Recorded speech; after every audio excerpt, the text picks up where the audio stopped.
A curious mind is a terrible curse. That's the way it's always been for me. Some of my earliest memories are of secretly listening to my dad swapping ghost stories with his buddies while I sat wrapped in the room next door. I can't help it. I have a yearning to know the great unknown. In some macabre way, I've always wanted to experience something paranormal for myself, just so I can know the truth. Over time, I never did encounter anything that reason and logic could not explain. The adult world was ultimately very rational. The childhood wonder and possibilities dissolved quickly into the reality of serious jobs and mortgages. But all that changed recently. The house I grew up in was a small wooden building in the middle of suburbia. It was, without question, the oldest house in the street, which is how we could afford to live in it. I'd always wondered if it was haunted. Anything that old must have had some dark history to it, but it was always uneventful. There was some constant scratching noises above my bedroom at night, but it turned out to be just pigeons roosting in the ceiling. Once, when I was 10, I was playing alone on the floor of my bedroom. My heart suddenly froze when I could distinctly hear the sound of snoring coming from my bed. I could hear the sound growing louder and louder. I stared at my bed, but saw nothing there. Mustering what little courage I had, I yelled out, "Hello? Who's there?" All I got back was a loud, horrible snore. I grabbed an umbrella and gingerly walked towards my bed, heart pounding furiously. There wasn't anything moving as I poked my blanket and pillow. It was then I noticed the window above the bed was slightly open. The moment I closed it, the snoring stopped. There was nothing more than the wind whispering through the cracks. Another experience was the nightly terrors that would strike me in my sleep. I would often wake to the sensation of my blanket being ripped away and my body held down while a dark, angry entity strangled my throat so hard that the bed would rattle. The first time I thought it was just a vivid but terrible nightmare. But when it happened again and again, night after night, I started to panic. Whatever it was relentless. As I seemed to always survive each attack, though, I thought I was just going crazy. Thankfully, I learned about sleep paralysis a few months later. Changing my sleeping pattern stopped it from happening again. So, everything paranormal that I've ever experienced was ultimately very rational. Like the famous poster in Fox Mulder's office, I want to believe, but ultimately just found the evidence lacking. But I can find no explanation for what's happened to me recently. I had decided to take a break from the rat race and spent a few weeks backpacking in Vietnam. Starting from Ho Chi Minh City, we took a winding journey northwards through the muddy roads along the coast.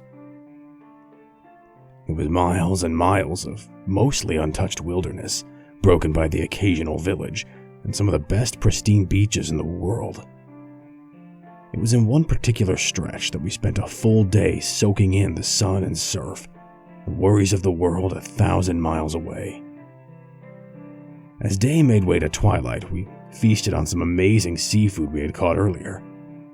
Sleeping under an open sky is an amazing experience, especially far away from the polluting lights of civilization. It was to this glorious view of the heavens that I awoke around 3 a.m., feeling the less glorious call of nature urging me to the nearest toilet.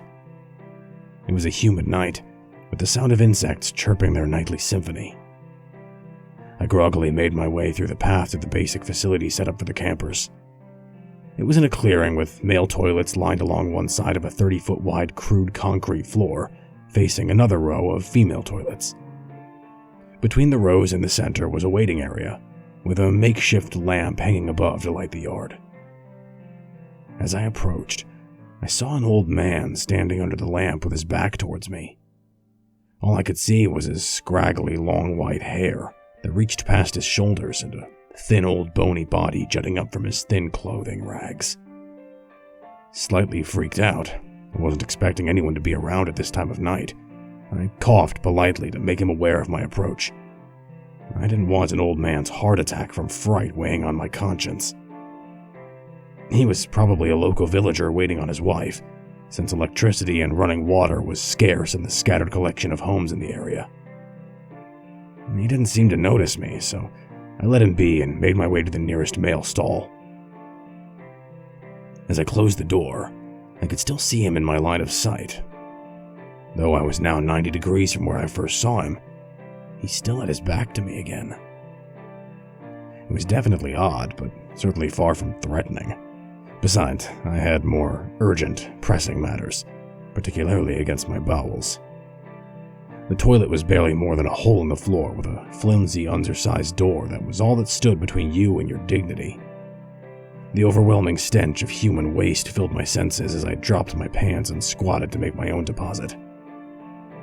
After a few moments, my thoughts lazily drifted back to the old man in the yard. There was something definitely odd, and my subconscious was screaming that something was very out of place.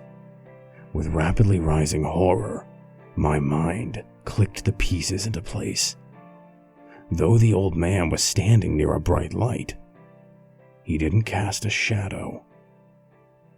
The possibility it could have been an optical illusion vanished when I suddenly saw his shadowless feet inches away through the gaps under the toilet door. I was almost thankful I was squatting with my pants down, since I emptied my bowels simultaneously with my lungs emptying a scream through the other end. I jumped up and pulled my pants up as I backed up against the far wall. From my now standing position, I had lost sight of what was under the door. With no shadow, I could not tell if it was still waiting there. My mind furiously ran through what scarce options I had. I realized I didn't have much of a choice but to escape this stall. The flimsy door would provide no protection for me, and there was certainly nothing left of my dignity. If I was going to die, I decided it wouldn't be in this literal shithole. I peeked under the door, but couldn't see anything on the other side. Deciding it was now or never, I kicked open the door to nothing but an empty courtyard. I rushed out but could see no sign of the old man. Nothing but the incessant sound of crickets. It was then that I made the fatal mistake of looking at the stall I had just escaped from. He was there, that dreaded, white-haired and bony body standing where I was mere seconds ago. For the second time that night, I was thankful as I had nothing left to brown my pants as I let out another scream. Now running on pure instinct, I sprinted back to the beach like I was being chased by demons. For all I know, I actually was. Making it back to the camp, I spent the next few hours wide awake.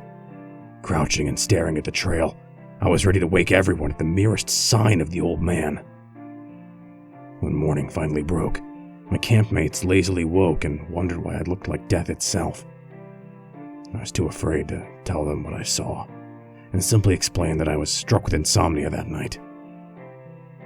Nothing as eventful happened for the remainder of the trip, but I had to share my experience with our local tour guide on the last day. I had to know the truth. When I finished my story, he only looked gravely at me and asked just one question. Did you see its face? He explained that in Vietnam, lonely ghosts often haunt sites where travelers can be found. Those who see their face are doomed to a grisly, gruesome death in the near future. It's already been almost 2 months since that fateful encounter. To this day, I still don't know if I really saw its face. It's a blur that still haunts me, and I'm not sure I want to know. Maybe there are some things in life that are better left unknown. I think I'm already cursed enough.